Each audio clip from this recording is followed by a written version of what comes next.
Ya, assalamualaikum warahmatullahi wabarakatuh. Kembali lagi di Lapang Podcast, Lapas Batang Podcast, berkontribusi dari Balik Jeruji.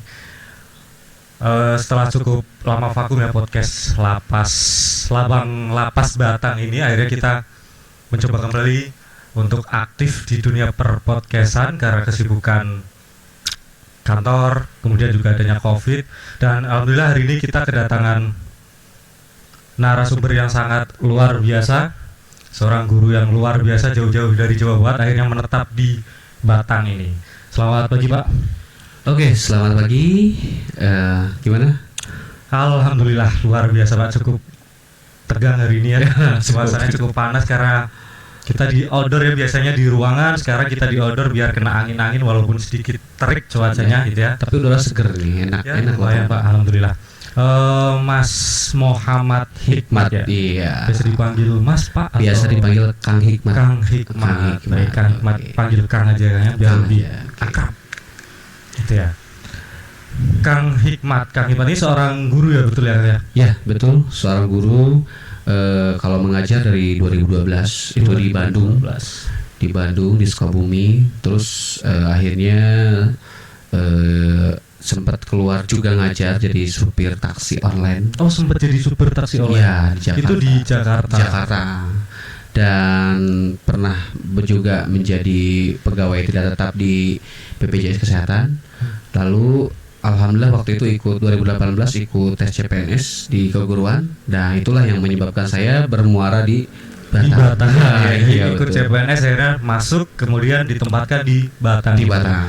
Kalau boleh tahu nih, selama di dinasnya di mana? Di SLB Negeri Batang. SLB Negeri Iya, Batang ya. betul. SLB Negeri Batang. Berarti sudah 2018 sampai 2022 4 tahun ya. 4 tahun kurang lebih lah ya. 4 tahun. 4 tahun.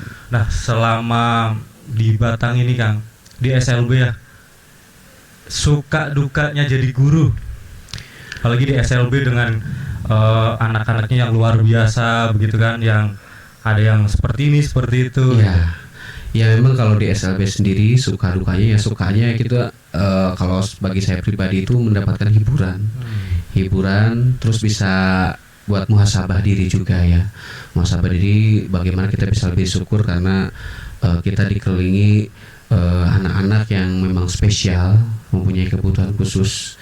Jadi saya setiap masuk ke sekolah itu selalu merasa lebih bersyukur gitu ketimbang di luar melihat yang lebih sempurna, tapi di dalam wah alhamdulillah saya bisa bersyukur. Dan dari situ saya pun bisa memotivasi anak-anak disabilitas yang ada di Batang sehingga mereka semangat untuk belajarnya tinggi.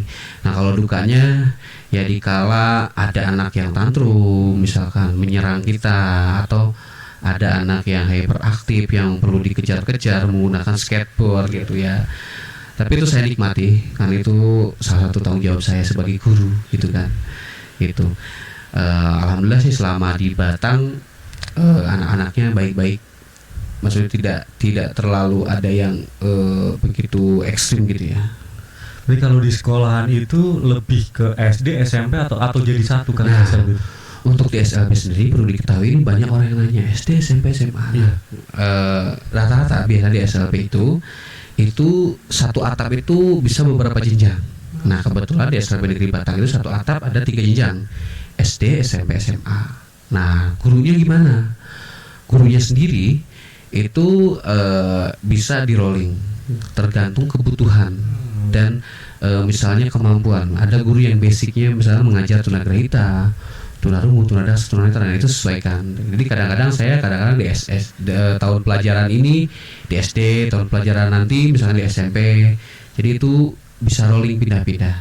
Itu. Jadi satu instansi itu satu atap 3 jenjang. Oh, ada SD, SMP, kemudian juga ada SMA begitu ya.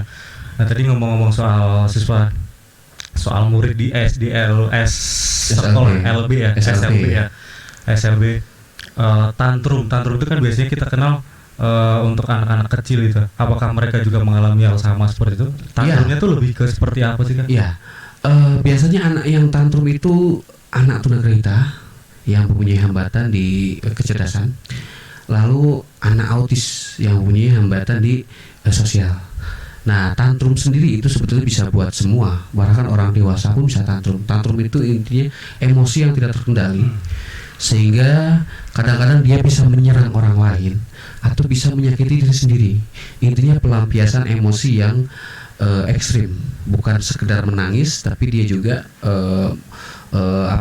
bereaksi yang sangat ekstrim. Bisa, ya bahayanya sih menyerang orang lain, merusak benda, atau menyerang diri sendiri, menyakiti diri sendiri. Nah itu biasanya anak SLB terutama tunagrahita dan autis karena pengelolaan emosinya itu mereka itu tidak stabil. Jadi mereka itu sangat mudah tantrum, seperti halnya anak-anak usia di bawah 4 tahun. Tapi untuk menangani anak-anak tersebut yang masih keadaan tantrum gitu nih kan, ada apa sih treatmentnya sendiri gitu atau perlakuannya sendiri seperti apa, atau perlakuan ke masing-masing anak tuh kan pasti berbeda-beda gitu ya? Iya. Nah betul tadi. Jadi untuk penanganan anak-anak disabilitas itu setiap anak itu beda-beda. Jadi ada anak-anak yang misalkan satu anak ini kalau dia tantrum, dia memang harus tinggalkan di tempat yang memang khusus dia mengamuk. Ada anak yang memang harus dibujuk. Jadi kita sebelum anak itu masuk, kita harus memahami dulu, yaitu adanya asesmen, ya, pola perilakunya seperti apa, pola emosi seperti apa. Jadi setiap anak kita punya metode pengelolaan emosi untuk anak itu sendiri. Jadi beda-beda lah gitu. Berarti tantangannya di SLB ini lebih berat sebetulnya dibanding sekolah biasa mungkin ya, seperti itu ya. Sebelumnya nih Kang, mohon maaf nih, Kang Hikmat ini kan bawa skateboard nih. Iya betul. Dengan maaf kondisi seperti ini, Kang Hikmat ini termasuk tuna apa nih Kang? Iya, kebetulan saya termasuk spesies tunadaksa. Spesies. Jadi kita runtuh dulu ya. Disabilitas itu mungkin ada beberapa. Yang pertama tunanetra. Itu klasifikasinya A biasanya, ya. Terus tunarungu wicara itu klasifikasinya B. Terus ada tunagrahita itu biasanya disebut C. Terus tunadaksa klasifikasi D. Terus ada juga autis F. Terus ada G, tunaganda. Jadi tunaganda itu dalam satu orang itu dia mempunyai beberapa ketunaan. Itu lebih dari satu. Nah untuk saya sendiri termasuk tunadaksa. Tunadaksa juga itu ada berbagai macam-macam. Ada amputi, ada amputasi, ada juga cerebral palsy, ada paraplegi, ada kelemahan otot. Nah macam-macam tunadaksa itu sendiri. Gitu. Berarti kalau misalkan nih Kang ada orang kecelakaan terus mohon maaf nih diamputasi, itu bisa termasuk diklasifikasikan ke tunadaksa amputasi. Jadi dia punya hambatan karena ada beberapa organ yang terputus, misalnya tangan, kaki, jari, deku dan lain sebagainya. Itu tunadaksa amputi, dipotong lah. Kalau saya kan emang dipotong dari setelan pabrik ya, udah kayak gini. Pas lahir emang udah separuh, itu setengah badan gitu. Jadi kalau saya masuk, untungnya kalau saya masuk ke tempat wisata itu bayar setengah. Karena setengah orang. Karena posisinya setengah, bayar setengah gitu. Lebih hemat artinya. Lebih hemat betul. Tapi untuk Kang Hikmat sendiri nih, dengan kondisi yang seperti ini, ada nggak sih yang dari dulu waktu kecil, misalkan bulian-bulian dari teman atau ejek-ejekan seperti itu, Kang? Saya paham kata bully itu setelah saya lulus SMA ya. Dan saya jadi gini, sebetulnya bully atau tidak itu tergantung dari objeknya, dari objek dan subjeknya, dari orang yang memperlakukannya. Pertama kalau orang yang nggak baperan, kalau dari dirinya sendiri nih, kalau orang yang baperan itu akan menganggap itu sebuah lelucon atau bercandaan. Karena saya orang yang senang bercanda ya, selain saya senang nasi, saya juga senang bercanda. Sama Itu saya senang bercanda juga. Ya. Sate seneng nggak? Iya, sate juga senang. Apalagi sate kambing ya. Oh, jadi ngomongin sate. Iya, iya. Jadi untuk tadi bulian sendiri, teori sendiri. Karena saya orang yang gak baperan, itu saya tidak menganggap bully. Terus yang kedua faktor dari eksternnya, orang yang memperlakukannya. Kalau orang yang sudah akrab itu misalkan bercanda lah, saya katakanlah bercanda, itu saya rasa sah-sah saja, selama itu bisa TikTok ya. TikTok itu lempar-lemparan lah. Dan ketiga faktornya tidak terlalu menyudutkan, ya. Tidak, jadi kalau misalkan orang yang disudutkan, dia terus dibully, disudutkan dan dipermalukan, itu mungkin bisa dikatakan bully. Ya. Tapi kalau misalkan Mas bicarain saya, terus saya juga bicarain Mas, itu TikTok kan ya. Jadi kita ya namanya orang Indonesia seneng guyonan, apalagi orang Jawa ya seneng guyonan. Jadi itu mungkin saya anggap sebagai guyonan. Kayak misalkan pas saya lagi sholat, terus komat sholat Jumat, Allahu Akbar, sedulur komat tuh. Berdiri, udah berdiri, tapi dalam celana. Jadi saya TikTok jadiin bercanda gitu. Jadi saya nggak anggap itu bullying gitu. Kalau alhamdulillah sih, justru kebanyakan yang saya alami selama saya menjadi disabilitas itu bukan dari orang dewasa, bukan pembulian, tapi bagaimana spontanitas anak kecil. Nah itu yang saya dulu membuat saya sempat down itu, karena bingung anak kecil, ditonjok nggak bisa, diajak berantem nggak bisa, ya kan, diomongin malah cengengesan. Nah jadi biasanya anak kecil yang spontan, buntung, nggak ada kakinya. Nih pas orang Jawa, sikile togel. Nah itu yang waktu pas usia remaja itu saya belum bisa terima. Jadi segala sesuatu yang bisa menyadarkan saya bahwa saya disabilitas dan saya tidak bisa bereaksi, itu yang membuat saya down. Nah dulu sempat waktu SMP kan kita pernah main tuh ke rumah temen ya, SMP main ke rumah temen. Kebetulan rumah temen saya itu masuk gang. Saya turun dan ada satu anak kecil, nggak ada kakinya, manggil teman-temannya yang gerombolan anak kecil. Itu saya diikutin kayak orang gila. Nggak ada kaki, diliatin terus. Nah di situ itu drop saya terakhir, di titik puncak terakhir saya merasa capek lah. Ini ada semut serigala ini, manis kayaknya. Saya merasa capek. Wah, ternyata saya itu berbeda. Di situ saya baru sadar, itu SMP kelas 2. Saya baru sadar bahwa saya itu berbeda sama teman-teman lain. Saya itu ternyata disabilitas. Wah, dari perbedaan itu sehingga saya nangis, tidur di kamar, saya nangis, ya Allah, kenapa saya seperti ini?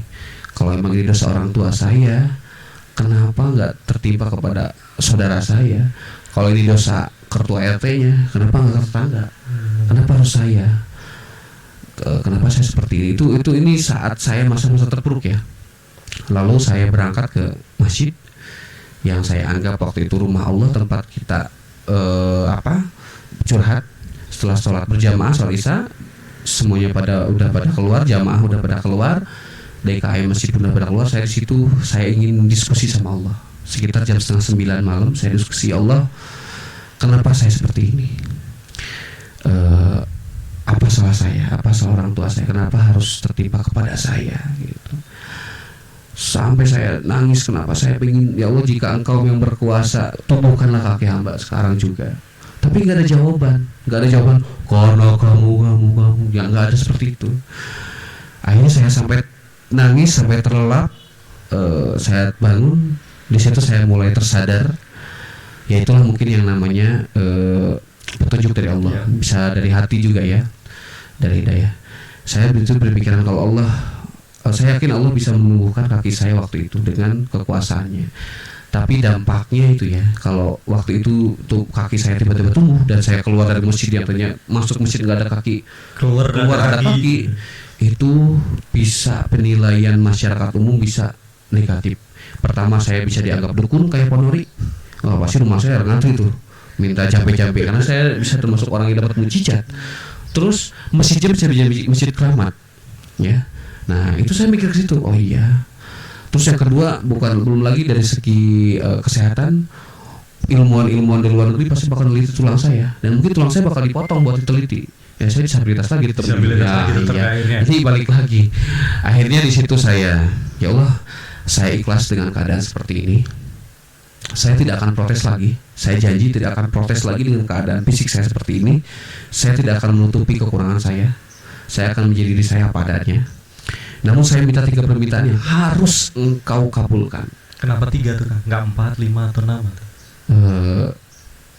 Karena itu yang menurut saya lebih penting. Kalau kebanyakan keburu malam, nanti bulan hansip waktu itu di musola. Saya minta 3 sambil nangis, ya Allah. Yang pertama, ya Allah, tolong Engkau jangan timpakan hal seperti ini, keadaan seperti ini kepada orang-orang yang hamba sayangi, kepada 7 turunan hamba, karena ini sangat berat. Yang kedua, ya Allah, tolong Engkau berikanlah kesempatan kepada hamba untuk menunjukkan kepada orang tua hamba bahwa hamba itu bisa sekolah, bisa kuliah, bisa bekerja, bisa menikah, bisa punya anak seperti orang umum pada umumnya. Kenapa saya minta doa seperti itu? Karena kekhawatiran orang tua ya. Saya sekarang udah merasakan menjadi orang tua bahwa ya anak peluk sedikit aja kita udah khawatir ya. Anak kejerat sedikit benjol kita udah khawatir, ini benjolannya bisa turun apa enggak. Apalagi orang tua saya yang semenjak saya lahir itu dengan lahir separuh badan ya, separuh menjadi mutan apa gitu. Nah, saya sangat merasakan kekhawatiran orang tua saya, meskipun orang tua saya tidak pernah menunjukkan rasa kekhawatirannya, maksudnya menunjukkan rasa ibanya, terus kesedihannya maunya anak seperti saya. Nggak pernah orang tua saya, nggak pernah malu dengan keadaan saya seperti ini. Nah, di situ saya pengen tunjukkan bahwa Pak, saya juga tetap fight kok. Saya tetap bisa sekolah. Alhamdulillah saya sekolah umum, SD, SMP, SMA, dan naik kelas terus meskipun saya cenderung ya nakal lah, sering bolos, lompat pagar. Nah, itu kan, iya bener, lompat pagar. Nah, jadi itu nanti kita bahas. Nah, di situ saya berdoa, ya Allah, izinkan saya menunjukkan kepada orang tua saya. Alhamdulillah Mas, doa yang kedua itu telah terkabul. Jadi saya bisa sekolah sampai lulus, terus akhirnya saya kuliah di Bandung.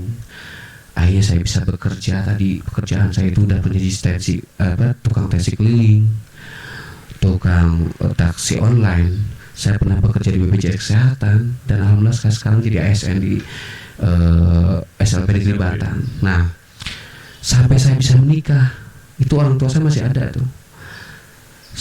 Sampai saya punya anak, alhamdulillah anak saya normal, utuh, enggak separuh.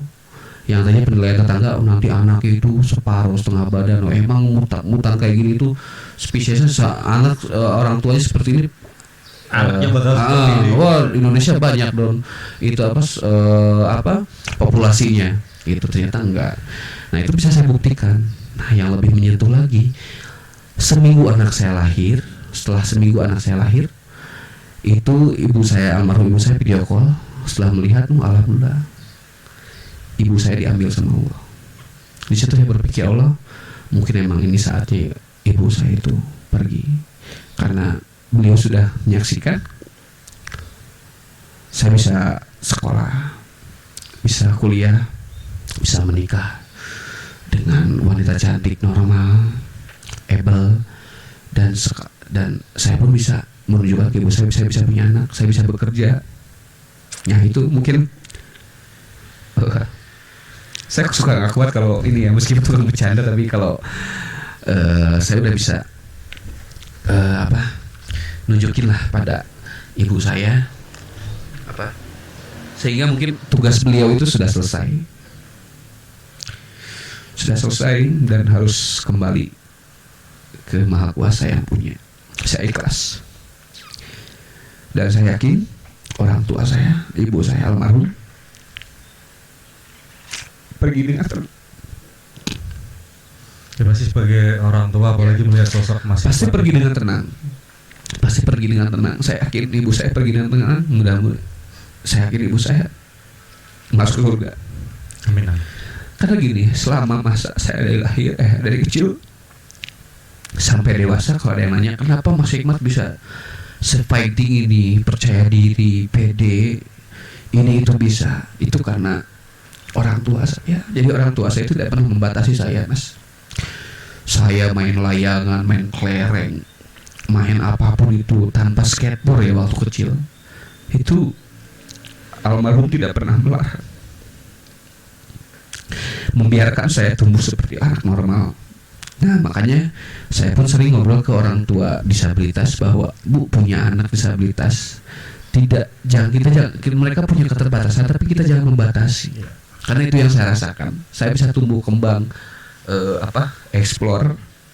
Karena orang tua saya tidak pernah membatasi selama itu halnya positif. Itu, nah makanya Mas Hikmat, kenapa Mas Hikmat ini karena orang tua saya, terutama ibu saya yang kalau celana saya kebayang nggak sehari celana saya ganti celana 5 kali karena belum pakai skateboard ya. Ibu saya itu cuci celana saya kotor, tapi nggak pernah ngeluh, dengan sabarnya. Nah itu ya, kalau bicara tentang orang tua saya sedih. Karena sedihnya apa Mas? Di saat saya udah bisa jadi apa yang beliau harapkan. Karena beliau dari kecil, kamu harus jadi PNS ya. Ya malu orang tua dulu ya. Padahal passion saya bukan di PNS, bukan di guru. Saya itu bukan cita-cita saya sebetulnya. Ini hanya suatu bentuk saya pengen mewujudkan impian orang tua saya. Passion saya lebih ke musik, ngelawak mungkin ya. Lebih ke entertain. Passion saya itu sebetulnya saya lebih senang ke seni ya. Nah gitu. Ini ngomong-ngomong soal ibu nih Mas ya. Ya. Ketika melihat Mas Kang Hikmat ini menikah gitu kan, ada nggak sih Mas yang disampaikan ibu gitu ketika Mas Hikmat menikah, pesan-pesan apa yang Mas Hikmat paling ingat ya dari sosok ibu ketika Mas Hikmat nikah, pada akhirnya sampai alhamdulillah nih nikah punya istri seperti itu. Ini pertanyaannya menung bawang ya. Menung bawang. Jadi saya masih ingat tuh saat saya sungkeman, kamu kalau udah rumah tangga, mama nggak akan minta apa-apa, nggak akan nuntut kamu apa-apa. Kamu cukup jaga keutuhan rumah tangga kamu yang rukun. Kamu rukun pun mama sudah senang. Kamu rukun sama anak istri, mama sudah senang. Mama tidak menuntut timbal balik atau balas jasa. Hal yang buat mama senang itu kamu rukun sama anak istri kamu. Mudah-mudahan kamu cepat dapat omongan. Alhamdulillah setelah 1 minggu nikah ya, saya dapat istri saya positif hamil. Ini cepat sekali Allah itu transisi kehidupan saya, dan terlalu cepat juga mungkin meninggalkan. Tak tahu gitu saya bakal nambah satu doa, ya Allah, saya ingin mati bareng ibu saya. Karena kalau ditanya hal yang paling sedih dalam hidup bukan masalah fisik Mas. Saya nggak pernah memasalahkan masalah fisik. Cuman itu aja masalah fisik. Nanti tadi kan cuman masalah spontanitas anak kecil itu toh ditinggalkan oleh seorang ibu. Itu aja sih. Makanya di pemirsa lapas semua yang masih ada ibunya ya, dampingin terus ibunya. Betul. Luar biasa. Jadi kalau ngomong-ngomong soal ibu ya Mas ya, saya sendiri juga masih alhamdulillah ibu masih ada dengan segala ya keterbatasan saya sebagai seorang anak gitu ya. Kadang kalau kayak Kang Hikmat sendiri, kalau apa sih hal yang paling takutin gitu ya, mungkin nggak kebayang ketika nanti suatu saat seperti itu tiba-tiba ibu saya dipanggil duluan seperti itu kan, saya bisa apa seperti itu. Kadang yang ketika saya sholat, ketika apa kepikiran juga, ya Allah kalau bisa jangan orang tua dulu, Saya dulu kadang juga kepikiran seperti itu. Kadang gak kebayang aja gitu. Kita biasa di rumah apa-apa yang ngurusin orang tua, ibu. Ketika suatu saat beliau ini sudah nggak ada gitu kan, rasanya tuh pasti ada yang kurang. Ada itu. sesuatu yang selalu ada tiba-tiba nggak ada, itu kan rasanya seperti apa? Separuh hidup hilang mas. Iya. Udah badan separuh, hidup hilang lagi. Jadi napas itu sesek. Jadi benar-benar ya udahlah. Untungnya kayaknya kayak sepertinya kalau nggak ada anak saya sama istri saya, kalau saya posisi single, ibu saya kayaknya saya nggak buat apa saya hidup. Nah jadi paku saya dari dulu, paku saya buat saya tetap tegar, tetap sekolah, menjalani hidup, beraktivitas itu karena ibu saya, orang tua saya. Nah sekarang yang menjadi paku saya itu yang membuat saya saya harus tetap fighting nih, itu anak dan istri saya. Jadi alhamdulillahnya Allah itu ganti satu kunci ngambil satu kunci tapi ngasih satu kunci baru yang sebagai alasan saya untuk saya biar tetap bisa fighting menjalani hidup saya gitu. Jadi harapan saya sekarang ya bagaimana saya bagaimana saya menjadi anak yang baik sesuai apa yang diharapkan oleh orang tua saya. Nah sekarang saya bagaimana menjadi orang tua yang baik, suami yang baik sesuai apa yang diharapkan oleh anak dan istri saya gitu. Tapi kalau istri sendiri berarti kondisi normal ya? Istri alhamdulillah dari able, normal, orang Pekalongan ya, orang Pekalongan. Saya ketemu juga di sini, itu ketemunya juga di aplikasi Tantan. Oh lewat aplikasi? Iya, aplikasi cari jodoh. Aplikasi pencari jodoh, pengguna juga berarti ya? Iya, jadi sampai sekarang masih menggunakan mas? Enggak, enggak. Istri ya? Dulu cari jodoh, sekarang cari apa ya? Nah terakhir mas, untuk ada nggak sih pesan-pesan buat orang tua di luar sana seperti yang punya anak yang khususnya yang spesial gitu? Oke. Untuk orang tua atau keluarga yang mempunyai anak disabilitas atau saudara disabilitas. Jadi yang saya rasakan nih, yang membuat mereka terbatas itu justru dari lingkungan. Yang membuat mereka minder itu karena mereka disadarkan terus bahwa lu itu disabilitas, kamu itu disabilitas.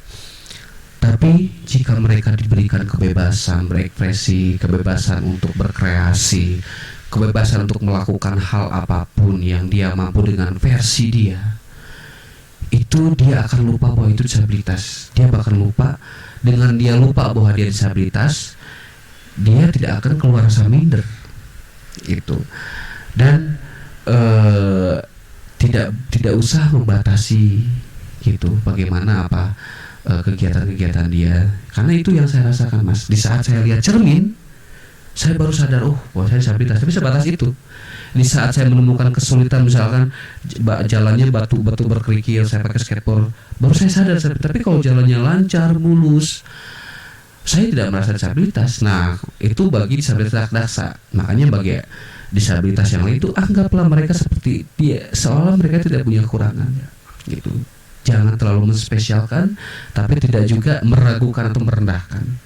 Jadi kita tetap berhadapan dengan disabilitas, terutama masyarakat umum ya, yang memang masih di Indonesia sosialisasi masih kurang ya. Jadi ya anggap mereka friendly gitu. Bahkan kalau sudah akrab, banyak teman saya yang able bercandain saya gitu. Tadi contoh berdiri dong atau apa gitu. Duduk di antara dua sujud gitu. Saya itu anak yang paling soleh karena saya sering duduk di antara dua sujud gitu. Nah jadi itulah pesan-pesan saya itu, ya jangan batasi mereka. Di balik keterbatasan jangan batasi gitu. Karena disabilitas bukan berarti mereka terbatas. Dianggap seperti layaknya anak normal seperti pada umumnya. Iya, seperti itu ya. Sebelumnya kan Kang Hikmat ini kan sebelum jadi PNS tuh kan kerja juga sebagai swasta, sebagai sopir taksi online gitu ya kan. Untuk mobilnya sendiri ada modifikasi atau seperti apa Kang? Lah itu saya bikin satu alat mobil, itu alat sambung. Jadi alatnya itu bisa portable. Satu alat bisa buat mobil. Jadi modelnya itu kayak semacam tongkat penyambung, tapi itu ditempelin atau diikat, bukan diikat ya, namanya itu Ada pengaitnya gitu ya di ya, bawah. dikaitkan sama pedal gas sama pedal rem, terus pakai kaki yang ini. Jadi itu satu alat, selama itu mobil matic mau Lamborghini juga bisa gitu. Jadi bisa dibongkar pasang ke mobil manapun. Iya, seperti cuma itu. 1 menit aja. Ya, dan itu nggak ngerusak komponen mobil yang ada gitu. Tapi untuk itu kan mobil ya Kang. Kalau untuk sepeda motor bisa juga pakai ya. Untuk motor saya pakai motor itu dari SMA kelas 1. Itu motor pertama saya, motor roda 4 ATV yang motor pantai itu, karena emang mobilitasnya hanya untuk sekolah dan rumah saja ya. Nah, itu pemberian dari wali kota Sukabumi dulu, menghibahkan motor. Nah, itu alhamdulillah bisa menemani saya sampai lulus SMA. Terus ganti motor Shogun roda 3, motor bebek, persnelingnya di sini. Itu dibuat desain ban belakangnya 2, ban depan 1. Nah, itu buat mobilitas saya pas ke kampus. Nah, setelah itu karena saya senang explore, saya senang touring, akhirnya alhamdulillah ada rezeki, saya pakai motor kopling, motor Bison. Lah, kenapa motor kopling nggak motor matic? Nah, itu karena pas saya pakai motor gigi itu, saya tuh kepengen sekali pakai motor laki lah, motor kopling. Ada beberapa orang yang bilang, wah, kamu nggak bisa, kamu harus pakai matic gitu kan. Nah, dari perkataan orang itu saya jadiin motivasi. Kata siapa, saya bisa kok. Akhirnya saya nekat beli motor kopling. Itu padahal belum pernah pegang motor kopling. Nah, akhirnya saya modif juga sama, ban belakang 2, ban depan 1. Itu modifnya di Bandung. Itu saya pakai. Jadi kopling tetap di tangan. Terus persneleng ditransfer ke kaki kanan ini. Di bawahnya rem belakang. Jadi dicongkel ini. Jadi saya transfer, saya desain. Jadi ngopernya di dekat tank sini. Oh, berarti nggak Gitu. ada alat sambungan ke ini ya? Nah, itu alatnya permanen, tambah rakitan tapi permanen. Maksudnya nggak bisa bongkar pasang. Itu yang dari kopling ini saya pakai transfer gigi, transfer persneleng namanya. Itu saya buat ke deket tank kanan. Yang kanan ya? Iya, jadi masih bisa memfungsikan kaki kanan yang ini, sehingga fungsi kopling tetap, fungsi tangan tetap. Jadi ya tetap fungsi, tetap normal, rem belakang tetap jalan. Cuman ada penambahan di bagian belakang, banyak ditambahin jadi Iya, banyak jadi 2 gitu. Karena kalau 6 takut sangat tronton, Mas. terlalu banyak ya. Iya. SIM-nya juga beda nanti ya, bukan SIM C lagi tuh. Iya, dan untuk SIM tunadaksa, SIM untuk disabilitas itu ada sendiri. Ya. Untuk SIM D itu untuk motor, D1 itu untuk mobil. Saya Itu. pikir untuk SIM-nya sendiri tuh sama. Oh, ternyata ada sendiri khusus. Iya, ada untuk beda. Sekarang disabilitas. udah. Dulu saya bikin SIM itu dari 2014. Itu bikin SIM setelah tesnya juga sama, nggak nembak loh. Kan di Indonesia nggak mungkin bisa nembak, nggak bisa di Indonesia itu nggak bisa. Tembak ya. Indonesia seperti negara-negara lain kan bisa nembak, mungkin di Indonesia kan nggak nembak ya. Itu saya tes umum normal, bikin angka 8 juga sama, angka 5, angka 10 juga bisa. Jadi untuk yang buat tesnya sendiri juga khusus ya berarti ya? Enggak, kalau tes kayaknya kalau terakhir saya itu disamakan sih.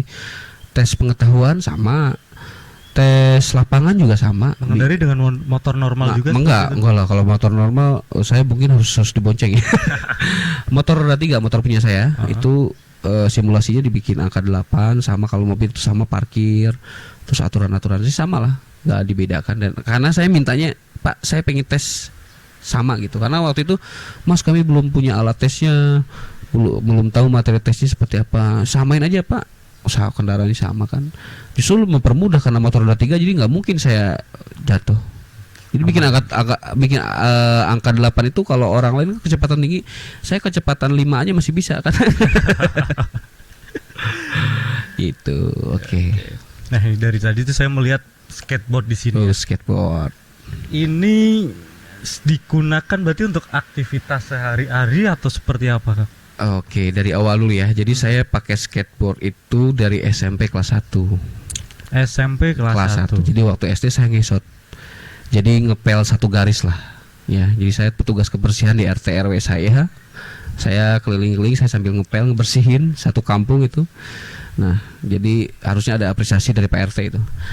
Nah, terus ini di SMP kenapa saya pakai skateboard? Dan awal mula kenapa saya pakai skateboard itu awalnya ada sepupu saya yang anak skate. Dia lagi main bawa skate. Terus saya mainin lah, namanya anak kecil ya. Mainin sambil duduk, oh ternyata dari situ orang tua, wah ini kayaknya bisa nih bagus nih kata orang tua saya. Belinya di mana? Akhirnya skateboard itu dikasihkan ke saya. Dikasihkan, dari situ saya keterusan pakai skateboard, pakai sarung tangan. Nah, sarung tangannya pun bisa terbilang nggak bisa sembarang sarung tangan ya, sarung tangan nggak khusus juga sih, sarung tangan kebon nggak bisa, yang jelas sarung tangan kebon. Jadi harus ada karet di sininya ya. Jadi ini, nah, jadi saya itu jalan gini. Nah, bertumbuhan pada karet. Tumbuhan ya berarti. Ya, dan biar jari saya itu masih tetap steril. Jadi kalau gini kan kalau buat pegang makanan apa kan lebih ke jari ya, gitu. Makanya kecuali kalau suntangan, nggak apa suntangan makan tuh jalanan. Jadi kalau sarung tangan itu 3 bulan sekali lah paling lama. Jadi saya 3 bulan sekali beli. Ibarat sarung tangan itu sendal, ini tuh sepatu. Itu. Kalau nih yang skateboard sekarang di bawah nih udah berapa lama nih Mas? Wow, kalau skateboard saya udah punya banyak gitu, udah punya banyak dari mulai yang dari kasih sepupu saya, terus ganti karena perawatannya juga cukup. Coba kalau skateboard ini belum ada 1 tahun, udah seperti ini. Nah, tapi ini kan menggoreskan bukti perjalanan hidup. Wah, semakin banyak goresan, berarti semakin jauh saya jalannya, gitu. Dan nanti ada perawatan bisa di bearing di roda. Ini baru ganti nih rodanya. Makanya untuk kebutuhan disabilitas itu butuh biaya ekstra. Mas, dari motor kalau yang able ya. Kalau yang able kan cukup beli motor kredit 500.000 hanya di tit gitu. 500 sudah dapat. 500 sudah bisa bawa pulang motor hanya di tit. Nah, kalau disabilitas nggak bisa. Mau saya protes tuh iklan itu. Kata siapa? Saya nggak cukup 500.000. Ada tambahan lagi. Iya, ada tambahan lagi. Saya harus modifikasi motor. Gitu. Nah, modifikasi motor sendiri hampir sama harganya sama motor tersebut, motor second lah. Nah, untuk skateboard pun sama. Untuk skateboard karena saya itu, makanya anak skate itu kalah lah. Saya bisa dibilang skateman. Karena kemanapun saya pergi saya pakai skateboard. Jadi kalau skateboard saya hilang, wah saya itu udah kayak orang lumpuh. Jadi saya baru sadar saya disabilitas. Tapi kalau selama ada skateboard saya nggak merasa disabilitas. Nah, ini bannya itu rodanya diganti ke yang lebih besar ukurannya. Karena agar bisa melewati berbagai macam rute ya, berbagai macam medan gitu. Nah, ini lumayan harganya itu. Barangkali pemirsa ada yang mau endorse, saya terima endorse skateboard. Langsung. Oke. Hubungi nomor di bawah. Hubungi channel YouTube Kang Hikmat. Iya. Nah, makanya saya pas jadi ASN ya. Ini buat pemerintah harusnya ada tunjangan khusus untuk ASN disabilitas.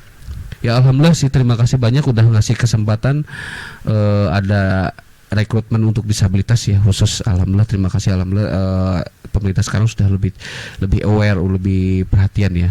Namun hal sepertinya harus ada tunjangan disabilitas. Tunjangan khusus disabilitas. Ya, dan bukan untuk ASN saja, kayaknya untuk semua masyarakat itu harus ya, biar lebih menunjang. Karena memang kebutuhan disabilitas itu belum sarung tangannya, nggak bisa sarung tangan kebon yang 15.000 nggak bisa itu, minimal 100.000 lah yang paling murah.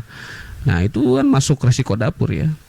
Nah, itu jadi, tapi alhamdulillah sih udah banyak teman-teman yang juga endorse juga dari teman-teman skate Etax, dan banyak lagi bahkan ada yang ngasih skateboard elektrik ke saya.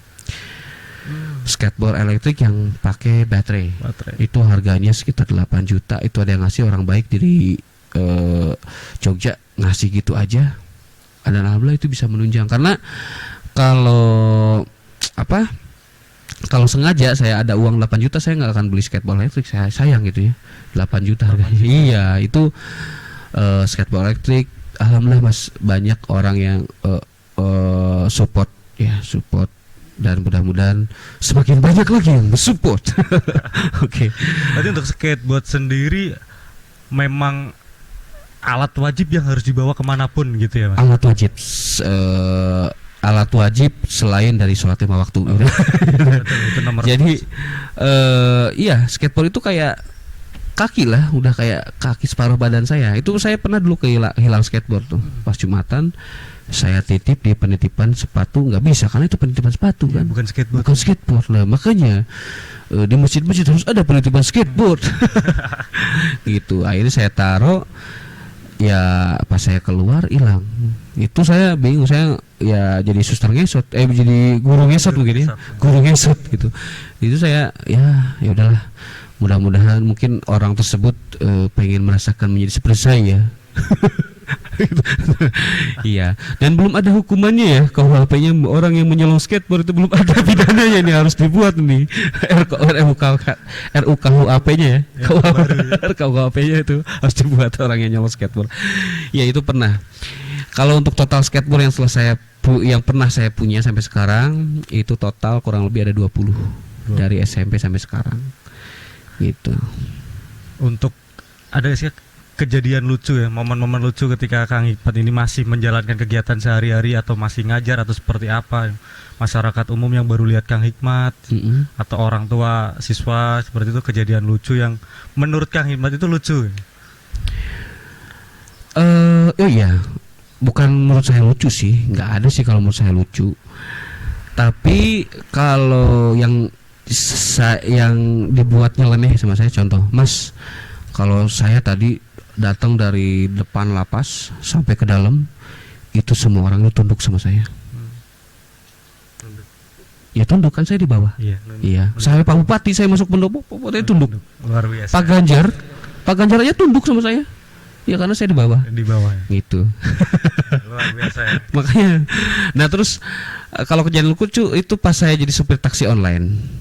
Itu macam-macam reaksi lah, macam-macam reaksi yang melihat yang mungkin kaget ya, kaget pas dilihat, kok orangnya separuh, kok nggak punya kaki gitu, padahal kaki saya ketinggalan di bagasi. Nah tuh pas ada orang yang naik, ada yang kan nggak ketelepon gini, halo, pas lihat, Mas bisa Mas, bisa Pak, kalau nggak bisa nanti kalau misalkan saya nabrak atau nggak enak nyetirnya, saya ganti ongkos Bapak 2 kali lipat. Tapi kebalikannya, kalau saya bisa ngantar Bapak sampai tempat yang tempat tujuan, Bapak yang ngasih saya ongkos 2 kali lipat. Ya siap. Beneran dikasih 2 kali lipat. Banyak reaksi-reaksi. Ada kisah lucu ini, mohon maaf kepada kepolisian Indonesia, saya pernah mengerjai anggotanya. Jadi gini, saya di stop, terus selamat siang Pak, ya selamat siang. Iya Pak, mohon maaf Bapak tidak memakai sabuk pengaman. Iya Pak, mohon maaf saya lupa Pak. Ya saya salah. Pas menunjukin surat-surat, ini Pak selesai. Oh iya kita selesaikan di kantor Pak. Ya pas saya turun, kaget. Pas saya kaget ya. Astagfirullahaladzim Mas disabilitas. Iya Pak.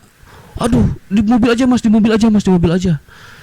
di mobil aja nggak apa. Aduh Pak, tapi saya kalau naik mobil harus digendong Pak. Saya kerjain. Mohon maaf ya Pak polisi. Nah, diangkat. Woi, angkat ini, diangkat sama 2 orang. Berat. Akhirnya, yaudah Pak, pakai sabuk pengaman Pak, hati-hati. Ya, itu kisah-kisah, dan itu sering terjadi gitu, di stop tiba-tiba. Dan alhamdulillah ya para kepolisian juga support ya untuk teman-teman disabilitas itu, sampai ada SIM-nya dan lain sebagainya. Oke, akhirnya jalan gitu. Pernah nggak sih Mas kepikiran kayaknya nih kalau pasang kaki palsu gitu mempermudah kegiatan sehari-hari gitu? Pernah nggak sih kepikiran saya mau pakai ini aja kaki palsu? Saya punya kaki palsu itu 4 pasang ya. Sudah punya? Iya sudah pernah punya beberapa macam.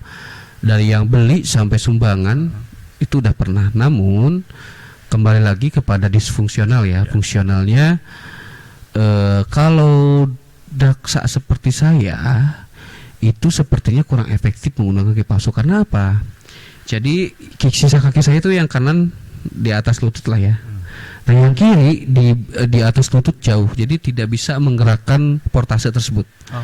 Jadi yang kanan bisa. Jadi kalau jalan itu yang kanan ngelangkah, yang kiri digusur. Nah, di mobilitasnya itu sangat menghambat mobilitas, jadi kurang gesit. Terus Mas, yang paling lucu kalau gatel, kan itu sistemnya selongsong. Iya. Itu kalau gatel saya bingung garuknya gimana ini. Gitu. Terus kalau ke kamar mandi juga bingung. Kalau pup, aduh harus ada sabuknya kan kesini, harus bongkar pasang, harus ada krunya, harus ada IO-nya. Wah, saya ribet sekali. Sampai ada IO itu kayak. Dan kalau naik tangga itu beresiko. Terkait kan di kita kan belum semuanya ramah disabilitas. Jadi kaki palsu itu kan kalau bagi saya lebih ke passion, lebih ke penampilan.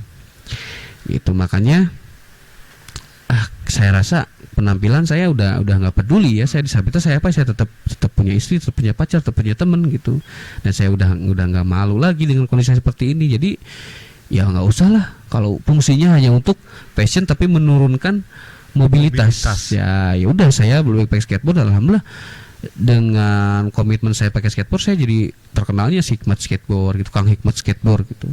Jadi karena skateboard itu udah hidup dan mati saya gitu. Istri saya masih sempat saya tinggal, tapi skateboard nggak saya tinggal gitu. Udah bagian dari hidupnya ya, separuh jiwanya. Iya betul. Iya, istri saya nggak selalu saya bawa kan, tapi kalau skateboard saya bawa. Untuk Kang Hikmat nih, tadi kan sebelum masuk sempat keliling-keliling lapas nih Kang ya. Lapas sendiri kan berusaha meningkatkan pelayanan Kang ya kepada semua termasuk disabilitas begitu Kang. Boleh nggak sih saran masukan gitu terhadap lapas sendiri khususnya buat penyandang disabilitas seperti itu? Di saat saya masuk itu ke lapas luar biasa pelayanannya, menurut saya udah ramah banget. Saat saya masuk pun itu udah datang Pak Satpam, selamat siang Pak. Wah, itu saya dapat perhatian khusus perhatian khusus dari lapas. Jadi kalau dulu saya pas zaman masih muda, masih jomblo, itu kalau mau perhatian itu saya ke Alfamart. Kalau biar ada yang ngucapin selamat siang, selamat malam. Nah kalau sekarang tinggal ke lapas aja, karena pas dapat ucapan selamat siang, selamat malam. Oke, nah pas masuk saya lihat di depan yang paling menyoroti itu ada parkiran khusus disabilitas. Ya, betul. Nah ini catatan penting, tidak semua instansi pemerintah itu memiliki parkir khusus disabilitas. Nah itu harusnya menjadi satu contoh dan instansi lain harusnya bisa mengikuti. Ya, sama lapas tuh bahkan ada 2 di situ parkirannya, itu tersedia 2 bukan hanya 1. Nah pas saya masuk terus saya lihat ada gliding box buat tunanetra. Ya, jalan untuk tunanetra. Meskipun mungkin saya rasa bisa dibilang kurang lebar ya, tapi mungkin kedepannya bisa direnovasi lebih lebar lagi dan titik-titik pertemuan. Jadi di persimpangan itu biasanya gliding box itu beda bentuknya, titik. Kalau jalanan kan bentuknya lurus gini ya. Nah di persimpangan itu ada titik-titik itu bentuknya, itu di persimpangan. Terus untuk mobilitas daksa itu di depan udah bagus. Nah mungkin nanti ada beberapa bagian yang memang harus ada yang masih ada tangga ada. Nah nanti bisa di itu. Tapi untuk overall lingkungannya bersih, tidak seseram yang saya kira ya, tidak seperti yang di TV ya, Miracle on the Cell. Pas saya lihat ternyata ada taman, terus bunga-bunganya juga. Wah kayaknya di sini warga binaan pada betah semua nih. Maksudnya nyaman lah ya, nyaman, bukan betah untuk tetap tinggal selamanya ya, itu ngabisin anggaran nanti. Jadi pas masuk ternyata wah bunga-bunganya terawat, masjidnya bersih. Saya ke masjidnya bersih, terus ada aulanya juga bagus, luas, tidak pengap, terus alam terbuka, nggak kayak di kandang lah. Lapas Robelang ini nggak kayak di kandang, lebih ke kayak kita masuk ke negara lain lah. Gitu, ada sentuhan-sentuhan alamnya.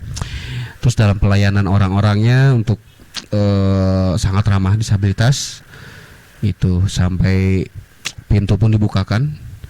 Gitu. Nah, paling sedikit mudah-mudahan sih dengan tersedianya aksesibilitas untuk disabilitas itu mudah-mudahan tidak ada disabilitas yang kesini ya. Mudah-mudahan tidak ada. Tapi tidak menutup kemungkinan ya, ini kan persiapan dan mungkin untuk kunjungan. Untuk kunjungan saya berkunjung ke sini untuk kunjungan, alhamdulillah ramah dan ramah disabilitas. Jadi bagi teman-teman yang mau berkunjung, bukan mau menginap ya, mau berkunjung ke sini, barangkali ada saudaranya yang menjadi warga binaan, ya jangan ragu lah untuk ke Lapas Batang karena pelayanannya bagus, sudah bagus. Boleh tepuk tangan, Tepuk tangan Lapas untuk Batang. Lapas Batang. Di lapas sendiri kan juga kita menyediakan buat fasilitas kesehatan ya, Kang. Kayak misalkan alat-alat fitness nih, kita juga menyediakan tuh buat warga binaan seperti itu kan.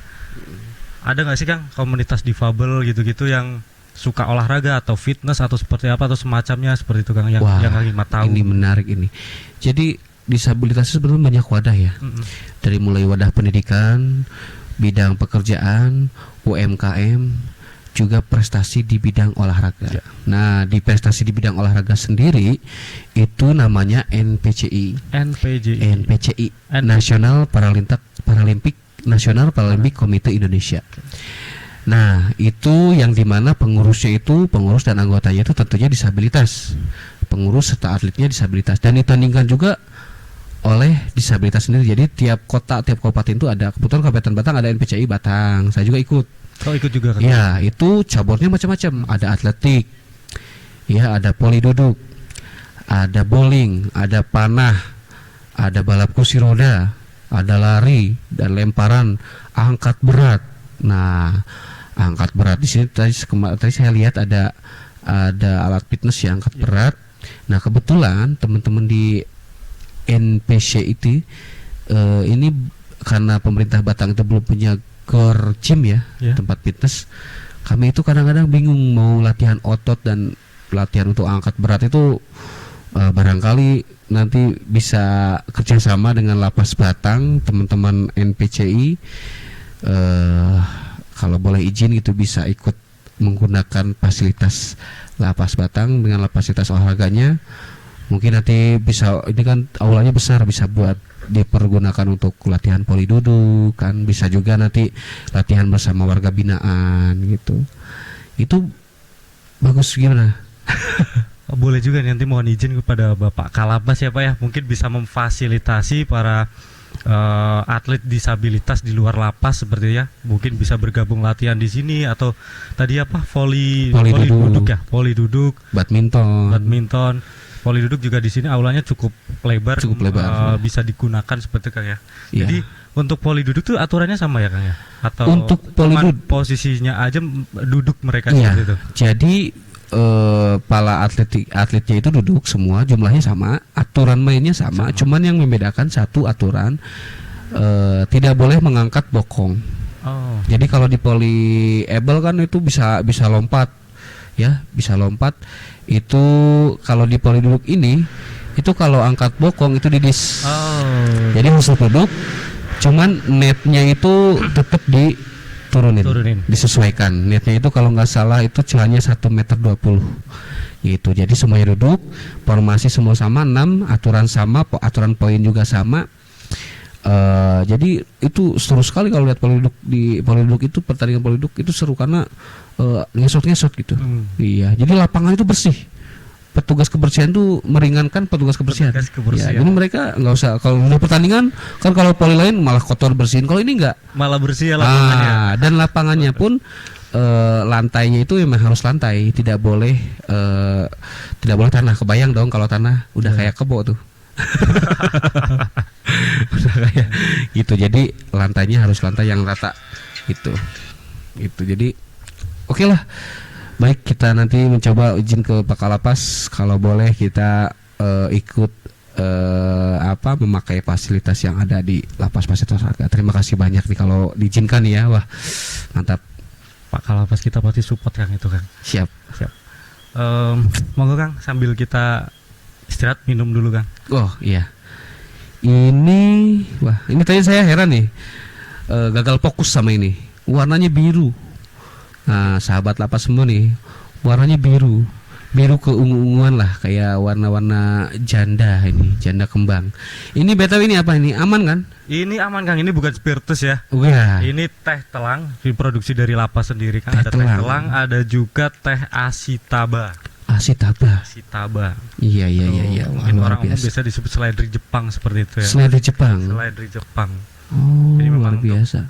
Ini produksi sini. Produksi sendiri Kang. Jadi warga binaan yang Iya. kalau nanamnya? Kalau nanamnya kita ada lahan sendiri untuk teh telang sama asitaba sendiri. Oh, ini udah dikemas. Ada berapa jenis kemasan? Kalau kemasan kita ada besar ada kecil. 2 jenis kemasan saja seperti ini semua sih. Nah, kalau sahabat apa sama sahabat Kang Hikmat nih pengen beli ini kira-kira gimana? Bisa langsung ke lapas sendiri atau kita juga bisa biasanya jual secara online Kang. Ada di Shopee. Ya betul, Shopee Lapas Batang. Iya, itu banyak produk-produk ya. Banyak produk dari sini, ada kerajinan juga dari narapidana di sini, warga binaan di sini, ada kapal, ada macam-macam kerajinan di sini Kang. Ada pot. Iya. Ini yang di depan kita ada wadah iya. tisu juga, kita hasil kerajinan dari warga binaan sini Kang. Wadah tisu, wah ini luar biasa ini. Ini tali jemuran siapa ini yang dipakai ini? Yang pasti bukan tali jemuran tetangga. Oh bukan ya. Yang pasti bukan tali jemuran tetangga. Oh iya. Berarti kalau misalkan sahabat Kang Hikmat dan sahabat lapas mau membeli produk-produk sebagai bentuk support system ya untuk warga binaan, nanti bisa kunjungi di Shopee ya. Di Shopee. Ready stock ya? Ready stock. Atau bisa langsung ke sini langsung. Oke, Lapas Batang. Wah luar biasa, keren, tepuk tangan dong buat Lapas Batang ini. Wah, ini saya izin cicipi ya. Silakan. Bagaimana rasanya teh bunga telang? Bismillah. Wah, rasanya asing. Belum pernah saya rasakan sebelumnya. Beda dari teh biasa. Ini inovasi dari mana? Kalau ini inovasi dari Bapak Kalapas sendiri Kang. Jadi beliau ini memang suka berinovasi. Kemudian juga untuk masalah perkebunan beliau suka, peternakan suka, akhirnya mencetuslah ide buat teh telang dan asitaba ini. Berarti Pak Kalapas itu pemakan segalanya ya? Bukan pemakan segalanya. Opo pipipar berarti ya. Sampai bunga aja dijadiin minuman, luar biasa kreasinya.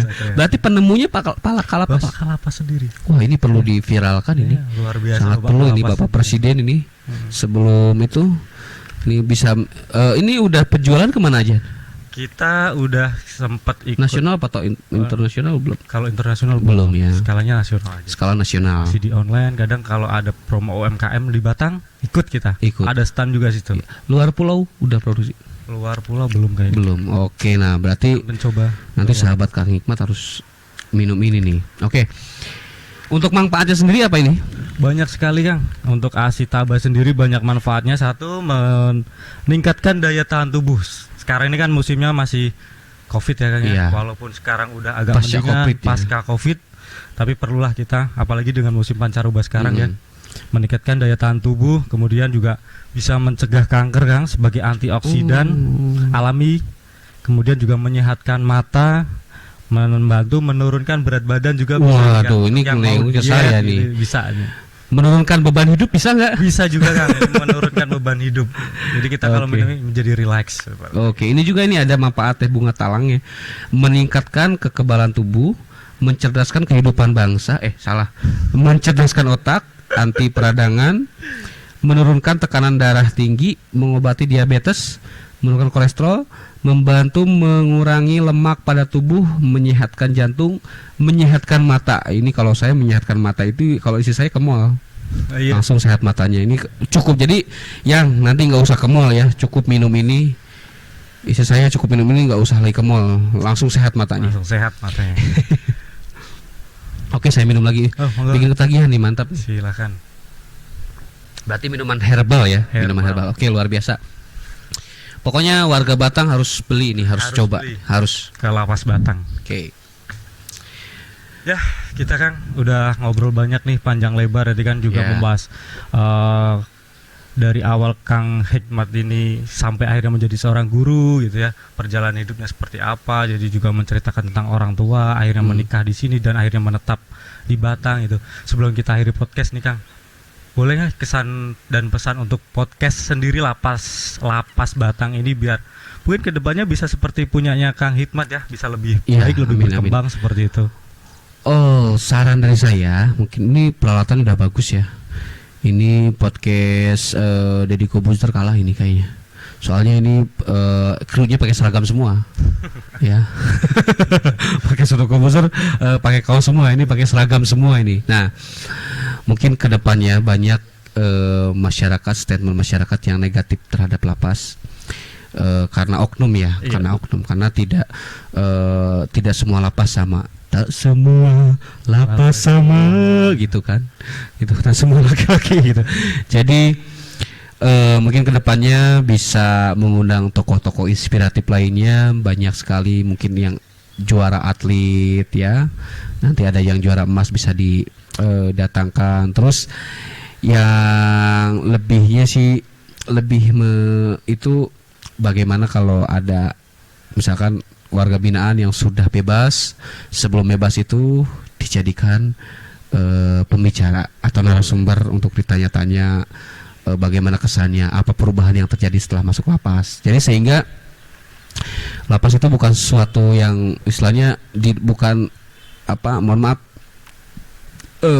pesan masyarakat kan kadang-kadang terbesit tempatnya sampah masyarakat gitu. Yeah. Jangan sampai terbesit seperti itu, karena di dalamnya itu ternyata mereka itu bukan hanya diam, tapi berbagai macam aktivitas dan program dilakukan ya. Iya, betul sekali. Jadi saya lihat ada yang olahraga senam ya, terus ada juga yang berkebun, terus ada yang berternak ya. Betul, sampai ini menghasilkan produk loh, luar biasa. Jadi pas keluar di sini mereka itu jadi manusia yang lebih berkualitas tentunya ya, dari segi akhlak dan potensinya. Betul Iya, sekali. wah, luar biasa. Kita harus dukung semua untuk podcastnya. Mudah-mudahan bisa menghadirkan podcast yang menginspirasi. Jadi terus bisa mengangkat cerita-cerita dari alumni warga binaan lah. Jadi bagaimana perasaan mereka itu, karena saya juga kadang kalau mau nanya langsung sama orang yang keluar ya, kadang nggak enak gitu kan. Makanya kalau lewat wadahnya kan mereka mungkin bisa bersuara di sini apa yang suka dukanya gitu kan. Walaupun gimana itu kan udah menjadi satu konsekuensi untuk mereka, sehingga mereka bisa melewati tahap demi tahap hingga bisa bebas lagi, bermasyarakat lagi. Itu kayaknya perlu diedukasikan melalui podcast ini. Iya. Itu. Baik. Oke. Terima kasih buat Kang Hikmat nih Kang ya, udah menyempatkan waktunya yang sangat sibuk ini Iya ke benar. Aduh. Labang Podcast Labang Lapas Podcast. Batang Podcast seperti itu Kang. Tepuk tangan dulu buat Kang Hikmat. Oke. Tepuk tangan Pak, bukan tepuk paha. Oke. Baik, sekian dulu bincang-bincang kita hari ini sama Kang Hikmat ya, sosok guru yang luar biasa, sosok guru yang sangat-sangat inspiratif untuk Masya kita Allah, semua ya. Masya Allah. Sampai jumpa di Labang Podcast, Lapas Batang Podcast. Kontribusi dari balik jerusi. Boleh Kang ikut Kang ya? Kontribusi dari balik jerusi. Kontribusi di balik jeruji. Betul? Kontribusi dari balik jeruji. Oh, kontribusi dari balik jeruji. Boleh. Sampai jumpa di Labang Podcast, Lapas Batang Podcast. Kontribusi di balik jeruji. Terima kasih.